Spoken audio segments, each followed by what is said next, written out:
Hello and welcome to Season 2 of Mindset Matters. The theme this season is Elevate and Empower, and I have amazing women lined up who can share with us how to empower and elevate ourselves in all areas of life. We start this week with the gorgeous soul, Miriam Hussey. Miriam is a pharmacist and integrative health and wellness coach. She believes that the integration of cognitive, emotional, physical, nutritional, mental and spiritual health is what leads to true health, vitality and wellness.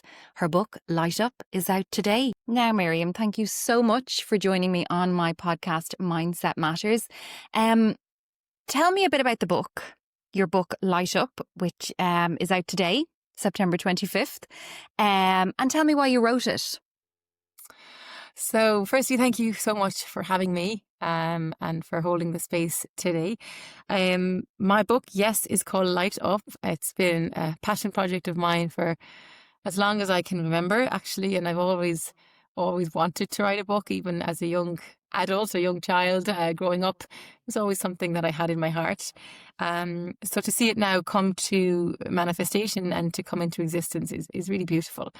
I wrote the book because I suppose I've seen so often with working with people, and particularly women, and it's also been my journey through life, is that we often shy away from our light and we suppress it, we dim it, we deny our beauty, our brilliance, and we kind of, I think, even culturally and intergenerationally maybe have passed down this, almost undercurrent of, don't stick your head up and how dare you, or who do you think you are?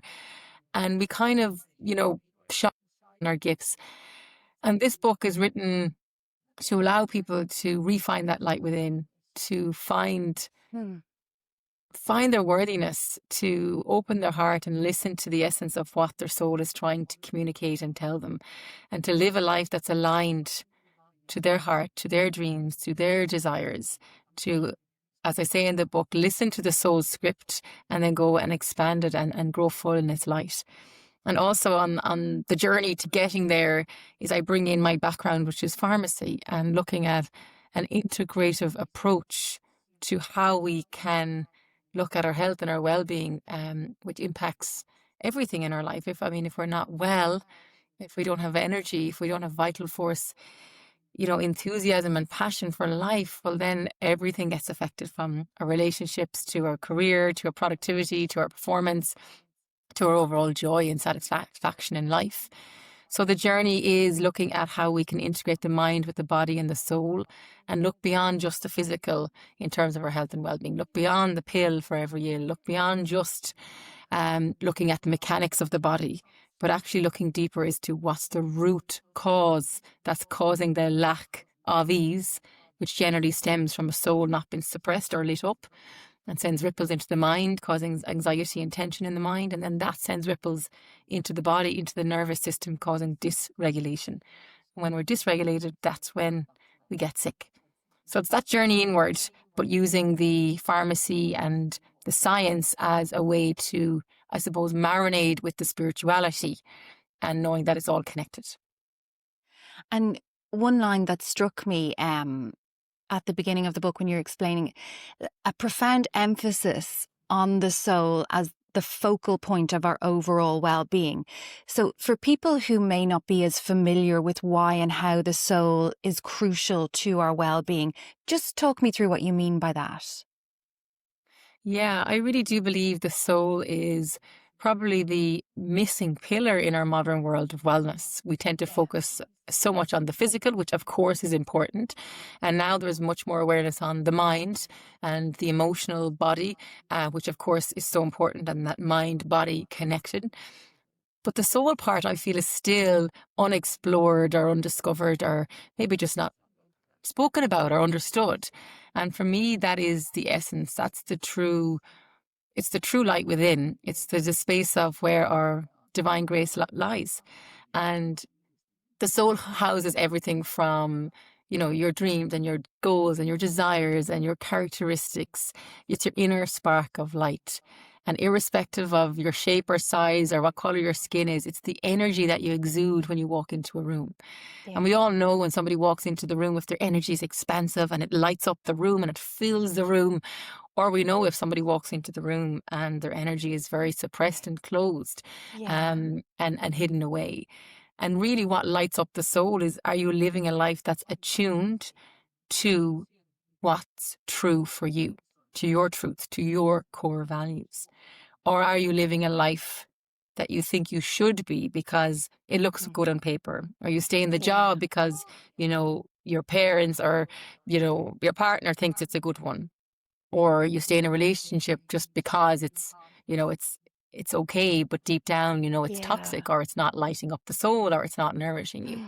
Or I often use the example of, a gay person, but they're pretending not to be. But the real, expression of who they are is they're not allowing them to be themselves. And I suppose in a culture of trying to fit in and be perfect, and the world that we live in right now, the Instagram world, often we deny our true self and we hide those vulnerabilities for fear of not being enough. And that really is often the root of when the soul is not allowing to be itself. And in the book, the first pillar of how to light up your soul is to deconstruct the not enoughness syndrome, as I call. So what happens is, as I mentioned, if the soul is not expanded, or you're not full in your light, living in alignment with your core values, it will send like a signal, like a distress energy out from that soul, which is the inner circle, into the next circle, which is the mind, causing that distress in the mind. And then again, when the mind is distressed, then our thoughts become more anxious, more negative. And of course, then that sends energy into the body, into the nervous system. So if we're not addressing the soul, well, we're really not addressing our health. No, so true. Do you mind if I just read a little paragraph from the book? And it follows on beautifully from what you're talking about there, if we're not living, or if we're not shining our light. So from the outside, things looked good. I was a qualified pharmacist, educated at the prestigious Royal College of Surgeons. I had a highly paid career, relationships that were loving and safe. All the ingredients that the world says makes a great life. Yet, here on this bench, in the darkness of the early morning, I had more clarity than ever. This might make someone else happy and content, but there was a voice deep within me telling me that this wasn't nourishing my soul. This wasn't setting me free. And I think that would resonate with so many people. And I think some people haven't even gotten there, or may not even make that realization or that connection that that's what's dimming their light.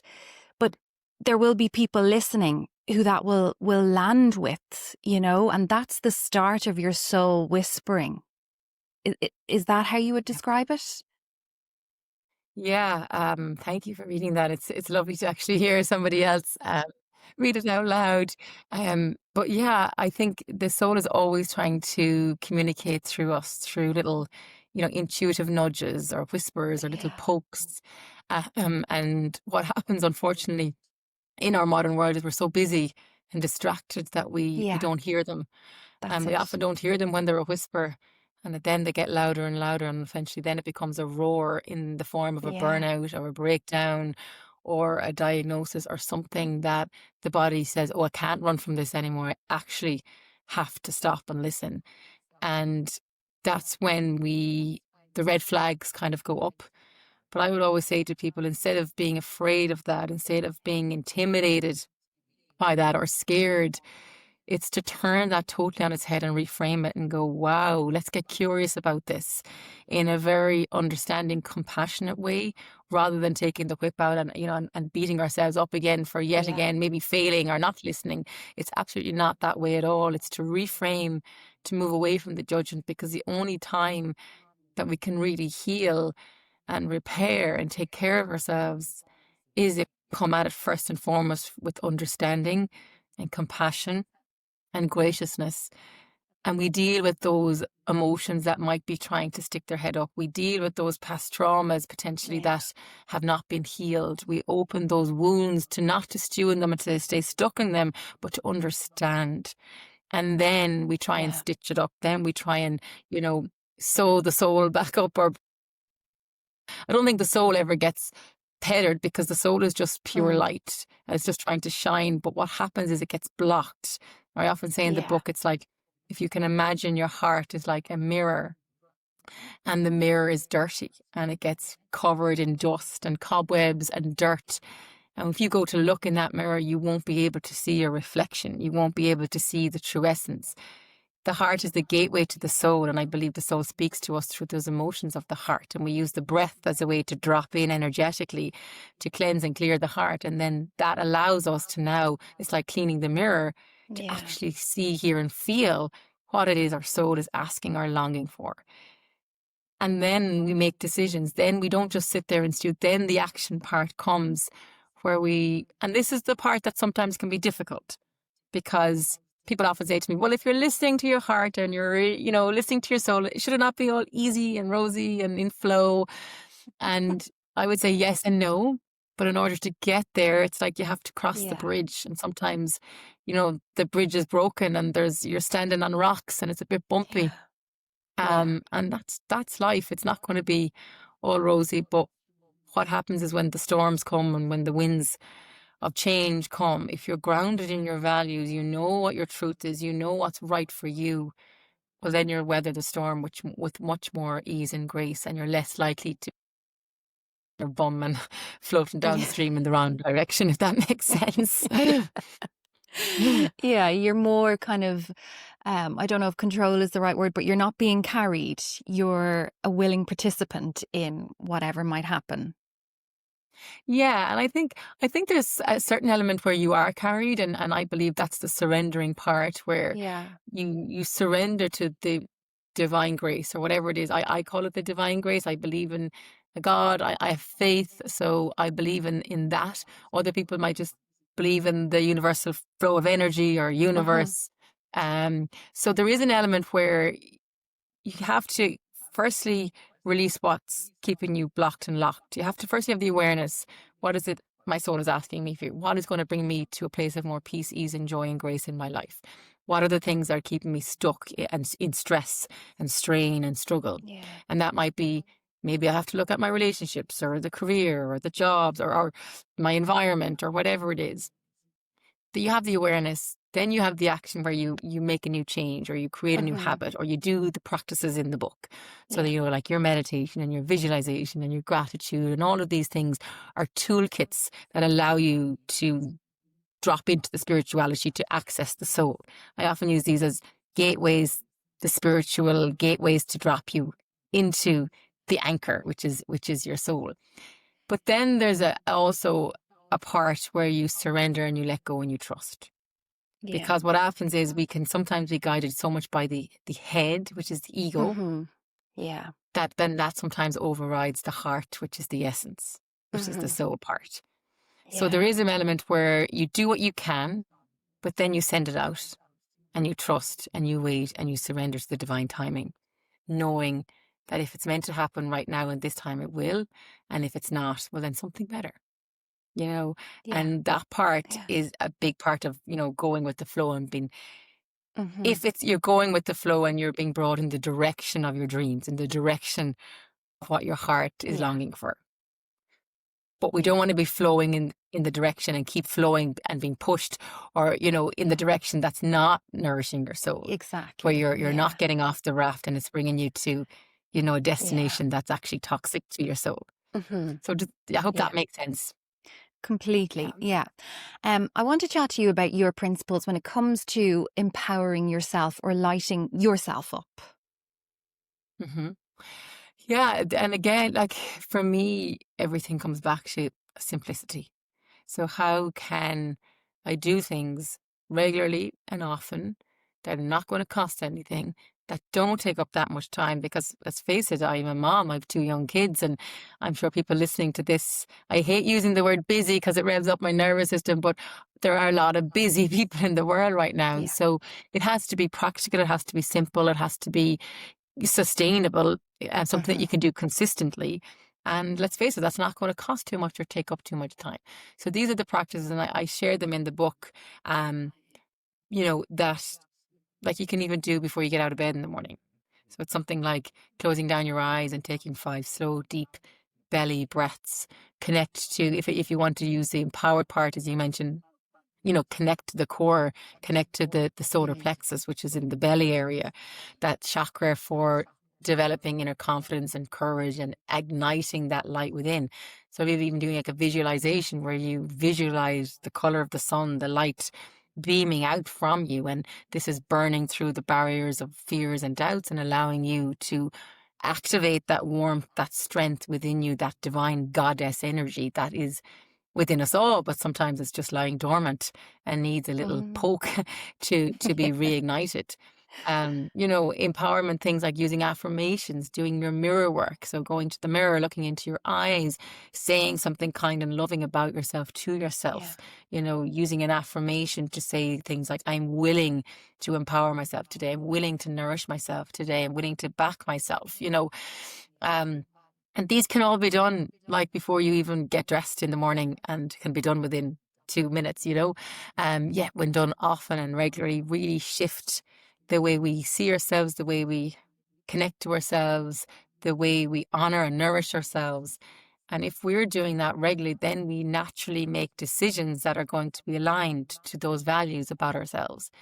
If you're going to be if you believe in yourself, or if you're kind to yourself, or if you're loving to yourself, well, then you're less likely to sabotage and neglect yourself and be cruel to yourself. And unfortunately, that's what we often do, is we're very nice to everybody else, and then we can be horrible to ourselves and the things we say about ourselves to ourselves. I often say to people, would you say that to a loved one?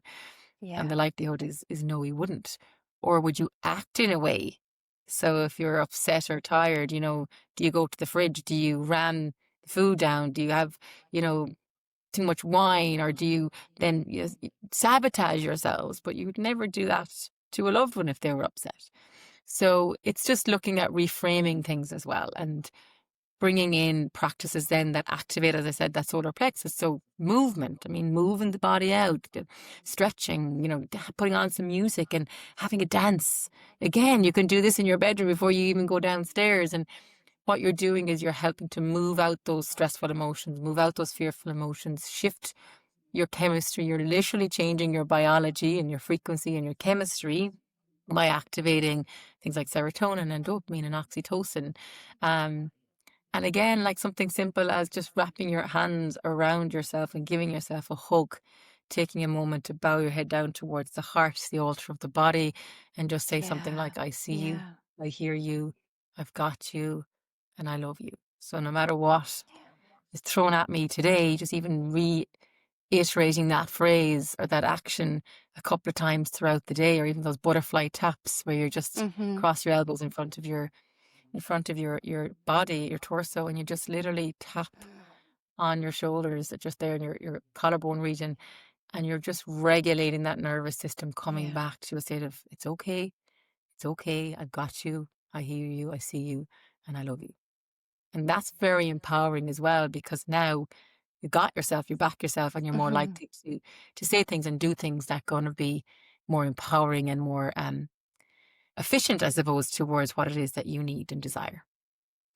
And talk to me a bit about values. So you mentioned how core values are so important, and that's one of the pieces that I would do with a client, is bringing them back to their values, because I think values are so important. They're like an internal compass for us. They're so innately us, and it kind of helps bring us back to that place of authenticity. What are your thoughts around that, and what are your values? Yeah, so I think everything, it's, as you said, comes back to that. It's like the root, and often when we look at the externalization of things, and often people, I'm sure, come to you with the symptom. And we often like, that's the top of the iceberg, the symptom, the lifestyle, the behavior. And people say, oh, and the weight is the issue, or the relationship is the issue, or whatever. But the issue is never the issue, because you have to go deep down into, well, what's actually driving that. And as you know, that's the tip of the iceberg. But then go beneath the behavior, you have your thoughts. What drives your thoughts are your emotions. What drives the emotions are those beliefs, those core values. What do you believe to be true about yourself? What do you believe to be true about the world? What was the environment where you were raised? What are those subconscious programs that you downloaded and now, living from? Because we live 90 to 95% of our life out of these subconscious programs. So we have to get conscious, and unfortunately we're only 5% of the time in our consciousness. So it's making those core values, illuminating them so you understand what your values are, maybe that even writing them down, Yeah. having them on your wall, on your fridge, in your phone, like on the dashboard of your car. So every time then you see them, you're realigning to that conscious part, saying, am I consciously now living in alignment with these core values? So if it's in your dashboard on your car and you drive into the petrol station and you're going to get something, if one of your values is, to be vitally force, to be healthy, or to have vital force energy, or to be kind to myself, you're more likely to go in and get the bottle of water and piece of fruit rather than the bottle of Coke and the biscuits, So having things ready and being aligned to your values, then your decisions, you ask yourself, is this decision going to bring me closer to that person who lives that value or not? And if it's a no, well, then I'm not going to say yes to that today. And if it's a yes, well, then I'm going to do that. So I would just often say to people, what are your core values? Just write down what are your maybe top 5 values.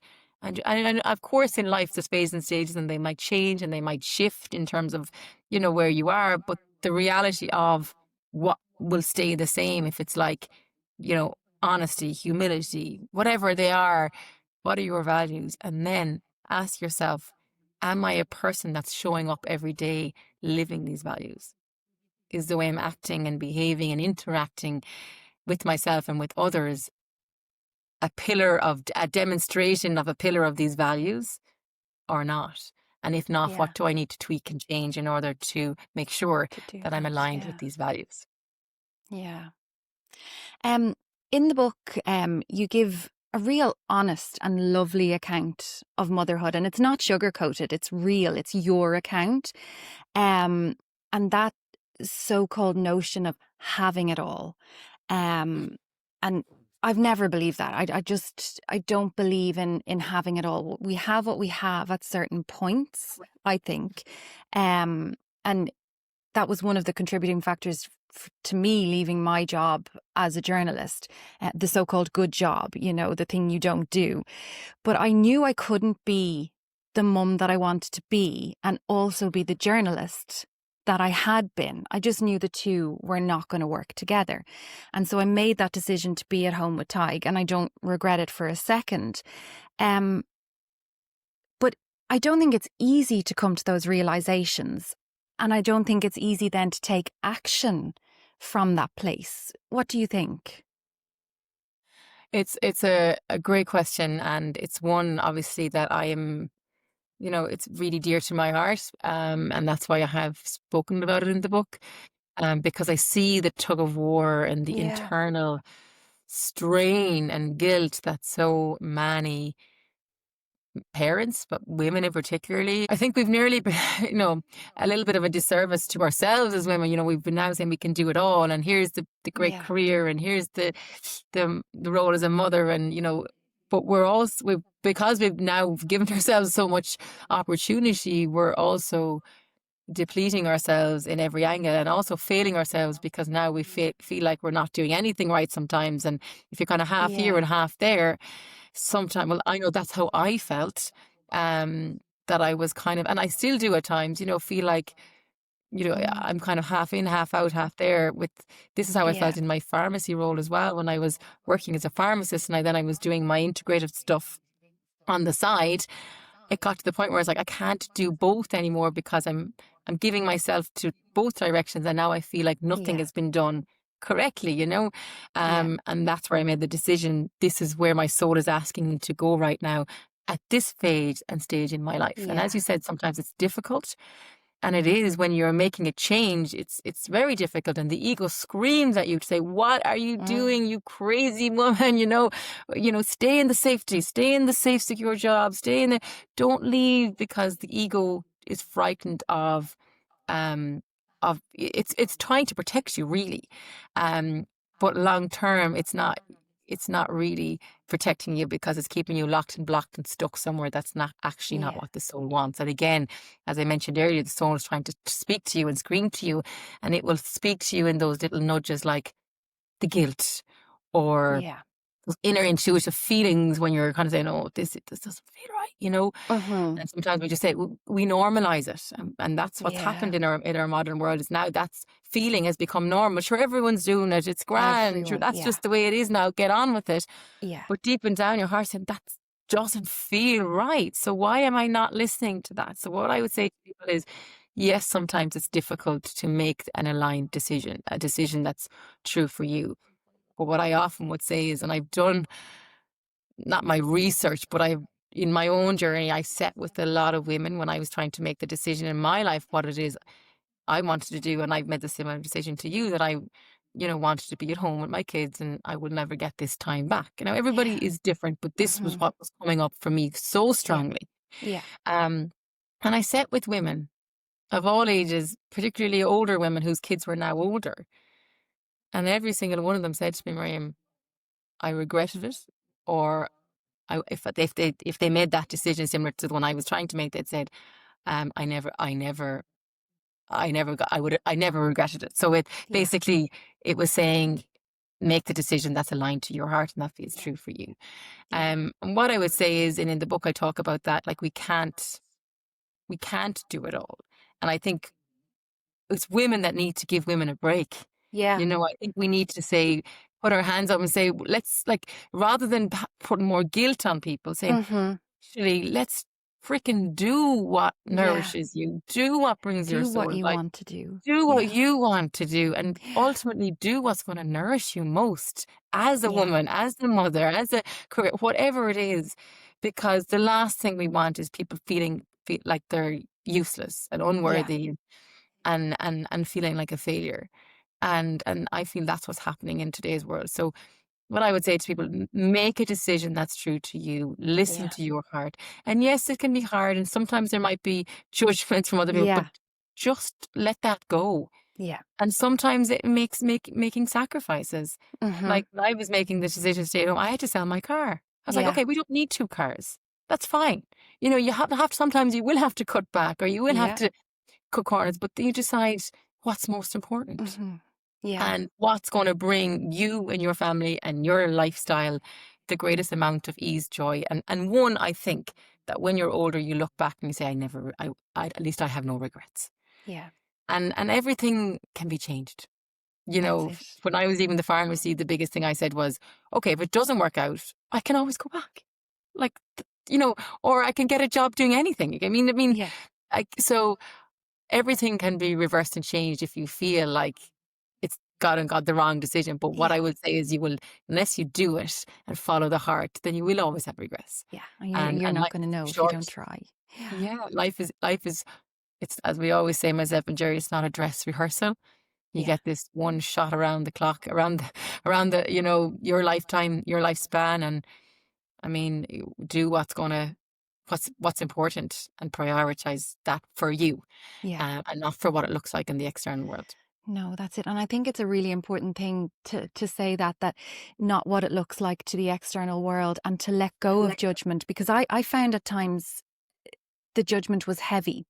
That first of all, oh, women had to fight for, to be able to work, and, you should be going back. Sure, like that's what women do. And I was like, well, no, didn't we want choice? Isn't that more equality, that we have the choice?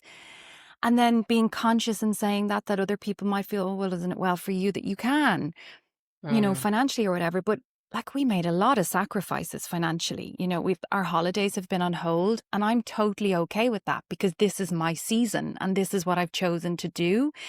But Yes. still really conscious that other people might feel that they don't have the choice, or that they can't make that decision. Yes, that is exactly it. I think we all have a choice, and whether we know it or not. And sometimes we just get so locked into, we're in a box, we Yeah. can't see outside the box, and Yeah. realizing, oh, there might be another way. Wow, I never even thought about that. And as you said, sometimes it's making. I've had this conversation with a couple of other women who are similar positions, and they've said the same thing. We've made certain sacrifices. We don't go on the 2-3 holidays a year, but this is what I've chosen, and Mm. this is what feels aligned and right for me at this phase. Yeah. And it is a phase and a stage. And as people know, if people have young kids, they know how quick it goes. And the one thing Yeah. you'll say to someone when you meet someone on the street, they'll look at you with the small kids and they'll say, God, it goes so quick. If I had a euro for every time someone said that to me, I'd be a billionaire. So it does. And What I would say is, regardless of whether it's mom making a choice to stay at home or not stay at home, or whether you're in a job that you're trying to decide on, or it's, move into a new house, or whatever the decision you have to make is, I would say to people, you know, there's a choice and a chance. And my husband says that a lot. Every time you wake up in the morning beside your bed every day, there's a choice and a chance. And we have a choice to think differently. We have a choice to make new decisions. It's a new chance to begin again. And I would just say to people, don't sleepwalk your way through life, and don't just do things because it's quote unquote now normal. Yeah. Because often what's most normal or what's common, we often say it's normal, but I would say it's not normal. It's common, but Hmm. it's not normal. And often what we're doing as women is we're trying to do everything and be everyone, and it's not. It might be common, but it's not normal for our nervous system either. And our nervous systems are now not able to cope with Yeah. this constant on sympathetic dominant way of living. Go, go, go, on, work, work, work, come home, do the kids, do the did, book the activities. It's just frazzling, and Yeah. the nervous system is saying, I can't do this anymore. And that's when we kind of see breakdowns and burnouts happening. So I would say to people, and I was in a talk recently. I was actually a very lovely, open and honest talk in a workspace where women were. And one of the leads, she said, I have to lead by example here. And she said, I just took 10 weeks off, and I do not in any way regret it. Or, she was just trying to tell people, she said, nobody cares. Really, so if you were sitting up answering that email or doing that, actually, no one's going to thank you for that. No. And are these people going to be at your funeral? So she was really trying to tell people to say, wake up, and listen to your heart, and don't be handing your life over to a big organization or corporate that maybe isn't going to be at your funeral. So, and I'm not telling people to just get up and leave jobs, No. but listen to what your heart is, Yeah. if it's nourishing you, 100% do it and love it and go for it. But if there's a niggle there, or if there's something that's Yeah. saying, I maybe need to look at my life, and might not be just job or career, any area of your life that's saying Yeah. something poking there, I would just say, don't run from that. Sit into that, listen to that, meditate on that, journal on that, go out to nature and just sit with what's bubbling up for you, Hmm. and knowing that you don't have to fear that fizz that's rising within you. Instead, look at it with that healthy curiosity and say, this is showing up for a reason, and maybe if I listen to this, imagine the incredible life that I could have, but I'm Hmm. now not listening to for fear that I don't want to change anything. So go gentle, go easy, listen to your heart, and give yourself the permission. And that's what my book is about. It's Yeah. giving people, it's not a preachy book. It's not, I'm pointing the finger, you should do this, because that drives me mad. Everybody is different, and nobody lives in your life. Nobody lives in your mind. Nobody lives in your body, only you. Hmm. So the book is written as to offer people a pause, to press pause on their life. And it's a gentle invitation to Yeah. just say, well, what's working really well, and can I acknowledge that? And if something's not really working that well, what can I do to subtly maybe look at that and try and shift and change it without overwhelming my nervous system, Hmm. without having it to be another thing I have to do? Just saying, how can I nourish myself back to wholeness and not Yeah. have this internal tug of war that's really not nourishing my soul? Maybe nourishing other people, or that want me to stay here or stay there, but actually, what is it I need? Yeah. And in the book, and just chatting to you now, I really felt your essence was there. It felt like a gentle hand kind of holding you along the way and guiding you, and not preaching. Like you say, you don't want to sound like you're telling people what to do. You're not. You explain things so well. One of the things as well that stood out to me was the getting comfortable with being vulnerable. And I think that comes up over and over again in this line of work as coaches, and that it's such an important thing to do. When you lay it all bare, it's like setting yourself free, isn't it? Yeah. Yeah, it's the vulnerability part is huge. In order to live a life of authenticity, you have to be vulnerable. Yeah. You can't just bypass it and now say, now I'm living my authentic life. Now it's great. Now I feel freedom. There are steps to get there. And the biggest barrier that we have to break down is the mask that we Yeah. often put up to the world, to conform and to fit in and to be seen as perfect. And then when we have to let that down and show our vulnerabilities, expose our flaws, our perceived flaws, Yeah. then that's scary because now you're exposed, and Mm-hmm. part of your survival, the ego is saying, I don't want that because No. she's going to be exposed. Now it's not going to be safe. And Yeah. now she'll be left behind the pack, Mm-hmm. and she'll be, that's Miriam gone. Yeah. Um, so, but if we reframe that to look at it as, it's like actually the greatest strength that you can have is to be vulnerable. And I always say there's strength in your softness. Yeah. And we often think in today's kind of modern world, it's like the yang energy is seen as the productive, successful one. That's where people are honored and are glorified. If they get the promotion, you get the award, you get it's that always on go energy that's rewarded.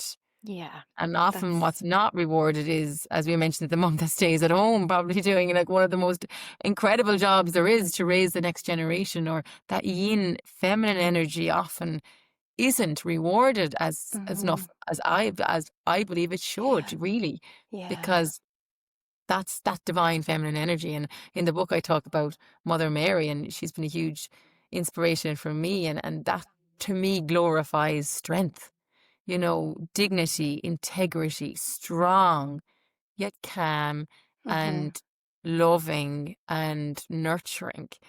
And, I think often what I would say to people is, what's the kind of person you want to be? So what's the kind of woman you want to be? And that comes back to those values, you know, the strong, confident, gentle, loving woman. You don't have to be doesn't have to be all the go, go, go, hard, hard, Yeah. hard. So are we able to soften into the subtleness of that feminine energy? And this isn't just for women, men and women, we Yeah. all Men have and the women. female Yeah. and the male energy within Mm-hmm. us. And it's meant to be in harmony and in unison, and we're meant to have the masculine so we can get up and go, get things done. Mm-hmm. But just like the nervous system, the red zone, we're meant to have the cortisol and the adrenaline, the stress hormones, Yeah. so that we can get things done. Yeah. But then the nervous system is meant to switch into the green zone, which is the rest, repair, and digest. And similar with our energies, the yang energy, the masculine, we're meant to then drop into the feminine, the yin. And that's the kind of unseen. It's the sensitive, delicate side. But asking yourself, are you harmonizing those energies, or are you constantly in one side over the other? Mm-hmm. And we don't want to stay too much in the green where you're not getting up to do anything either. Yeah. It's that Yeah. harmonizing. And I would say to people, it's the vulnerability part cracks open the barriers that we have put up around the heart to keep the demons locked in and to keep love shielded out, because sometimes we feel we're not lovable, but we feel we're Yeah. not worthy enough. So then we put the walls up to keep Mm-hmm. ourselves protected, but ultimately we're doing ourselves a disservice because we're hardening the heart. And when we harden the heart, then we can't feel. So even if things are happening around you that are quote unquote good, even if the sun is shining, you can't feel it. You can't feel the joy. Even if you get the promotion, you're still not hitting Yeah. home. It's still not landing. It's what's the next Yeah. thing, because you're not Yeah. actually able to feel That's into it. the essence. Yeah. So how do we get there? We have to crack open the walls. How do we crack open the walls? We have to be okay with putting our hand up and saying, you know what, I'm not okay. Or you know Yeah. what, I'm not perfect. Yeah. And I then need you to connect figure out a with people. few things. Yeah. But that's how you connect with people. I mean, Yeah. when you open the heart and you're real and you're open, you're honest, then people feel that space. They know that space. It resonates. Yeah. And now people can connect. And connection is everything. That's it. Um, for anyone that's listening, Miriam, who might be at that stage where they're in that box and their walls are up and they're feeling that bit lonely and they just don't know where to go, where to start, what would you say to them to help them start that process of lighting up? So yeah, again, back to simple practices that are going to make people feel safe. Mm-hmm. And that can be done without overwhelming the system. Yeah. So in the book, it's divided into 3 sections. The body section, which is more the practicalities around the body. So Mm-hmm. your stress, managing that, and your sleep, and obviously your relationship to food and nutrition, and your movement and all that. Then it moves into the mind, which is the 11 pillars of how to build mental fitness. And then the soul, 11 pillars of how to light up the soul. So depending on where you are in life, and at the start of the book, there's a questionnaire reflection that you can do to see where you are in each of those 3 pillars and which ones are really lighting up and which ones maybe are dimmed down. So Yeah. that would be a good starting point, even to look at that and then go, okay, actually, it's my soul that needs a little bit more re-energization, that needs Mm-hmm. to be supercharged. How can I do that? Here's are the 11 pillars. Or it's the mind that actually really I'm battling with, and that's really impacting both my physicality and my soul's been squeezed because my mind is distressed. So let me look at those 11 pillars.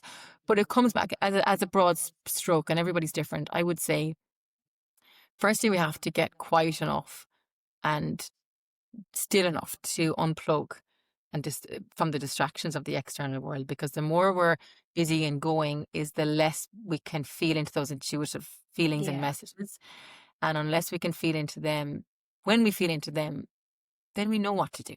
Yeah. So it would be looking at like even something as small as doing your deep breathing in the morning, and throwing in there, mixing that up with like a type of a meditative practice where it's a self-inquiry. I call it becoming a detective of the soul. So even in just stopping, pausing, taking 5 or 10 slow breaths where the belly rises on your inhale and then you release on your exhale. Even doing 5 to 10 of those, and then in that asking yourself a question. So opening the heart and asking yourself in that moment something like, what is it I need today? Or what do I need to let go of today? Or what would nourish me today? So that could be done Yeah. within a minute. Mm-hmm. But now you're getting guidance from your heart, from your soul. What do you need? And that then helps you to break down the walls, because now you're allowing yourself to dissolve into the heart, and which then brings you into the soul where the messages are. So something as simple as that is a very profound, powerful, yet simple practice that can be done anywhere. If you're on an airplane, if you're in a hotel room, it doesn't matter where in the world you are, it can be done and does not take up much time. But the more you do that, then the more you start to strengthen the connection to your intuition, Yeah. into your soul. And then also looking at what you're eating and drinking, because that's going to block the gut. And we know the gut is so important with that gut brain axis to the brain. So it affects how we think. It affects the development of our serotonin, which is our happy, Yeah. feel good hormones.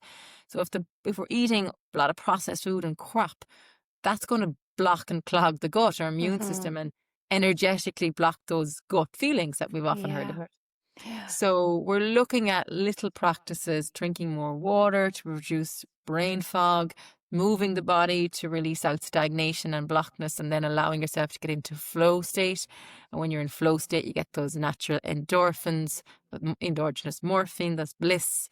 And when you're in that state, then you're more likely to hear what you need and listen to it, because you're Mm-hmm. more likely to be in a motivated, confident space. Yeah. Yeah. You're able to hear it. Yeah. Yes, and you're Yeah. you're not as fearful. You're not as Yes. so like when you come back from doing some exercise or run, you feel great, Mm-hmm. and then you're not going to be as you're generally more than I have an idea, let's do something, or Yeah. rather than just getting out of bed in the morning and having a crappy sleep and you're hungover or whatever. Like you're going to be in that space where like I feel Yeah. crap, I want to Yeah. be crap, I'm going to do stuff that's going to make me, and that you're in that cycle. Yeah. So it's really lifestyle practices that take you into the soul, but also then pausing and letting the soul come out through you, Yeah. through your actions. So it's that interconnected, Yeah. everything is connected. So beautifully explained. Yeah. Just finally, you have some light up events coming up. Do you want to tell us all about those? Yes. So we have a beautiful light up retreat, which will be Absolutely. It's just, they're life changing. They're really transformative, because you get 4 days of, can you imagine what we're speaking about? And then you just get to drop people into this bubble Yeah.